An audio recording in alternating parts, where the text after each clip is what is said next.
ഞാനൊരു സമയത്ത് ഒരുപാട് ബോട്ടിൽ ആർട്ടൊക്കെ ചെയ്തിട്ടുണ്ടായിരുന്നു. ആ സമയത്ത് വാങ്ങി വെച്ച ഒരു ഐറ്റമാണ് ഈ കാണുന്ന വാർണിഷ്. ഇപ്പം ഞാൻ ഈ സാധനം ഒട്ടും ഉപയോഗിക്കാറില്ല. നമുക്ക് ബോട്ടിൽ ആർട്ടിന് വേണ്ടിയിട്ട് മാത്രമല്ല, നമ്മൾ മറ്റ് പെയിൻറ്റിങ് കൊടുക്കുമ്പോഴോ ക്ലേ ആർട്ട് ചെയ്യുമ്പോഴോ ഒക്കെ അതിനൊരു ഗ്ലേസി എഫക്റ്റ് കിട്ടാൻ വേണ്ടിയിട്ട് നമുക്ക് ഈ സാധനം ഉപയോഗിക്കാൻ പറ്റും. പക്ഷേ ഞാനിപ്പോൾ കുറച്ച് നാളായിട്ട് ഇത് ഉപയോഗിക്കാറേ ഇല്ല.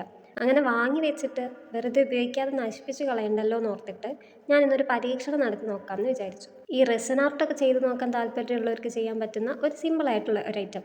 റെസിന് പകരമാവില്ല ഈ സാധനം, എന്നിരുന്നാലും ജസ്റ്റ് ഒരു പരീക്ഷണം.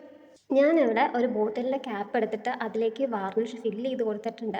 അതിന് പുറമെ അതിലേക്ക് കളേഴ്സ് ആഡ് ചെയ്യാൻ വേണ്ടിയിട്ട് ഞാനിവിടെ ഗ്ലാസ് പെയിൻറ്റാണ് ഉപയോഗിച്ചിരിക്കുന്നത്.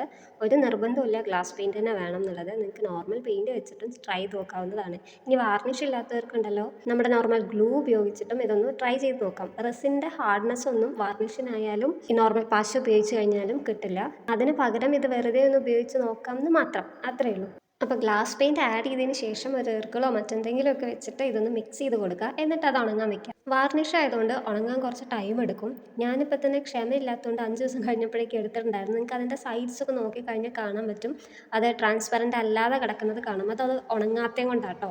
അപ്പോൾ നിങ്ങളത് കംപ്ലീറ്റ് ആയിട്ട് ഉണങ്ങിയതിന് ശേഷം എടുക്കാൻ വേണ്ടി നോക്കുക. ആൻഡ് ഇതാണ് അതിൻ്റെ ഫൈനൽ ലുക്ക്. അതിലേക്ക് ഒരു നൂലും കൂടെ കെട്ടിക്കഴിഞ്ഞാൽ ഏതാണ്ട് ഇതുപോലെ ഉണ്ടായിരിക്കും. അപ്പോൾ നിങ്ങൾക്ക് ഈ വർക്ക് ഇഷ്ടപ്പെട്ടോ ഇല്ലയോ എന്നുള്ളത് കമൻറ്റ് ചെയ്ത് പറയാം കേട്ടോ.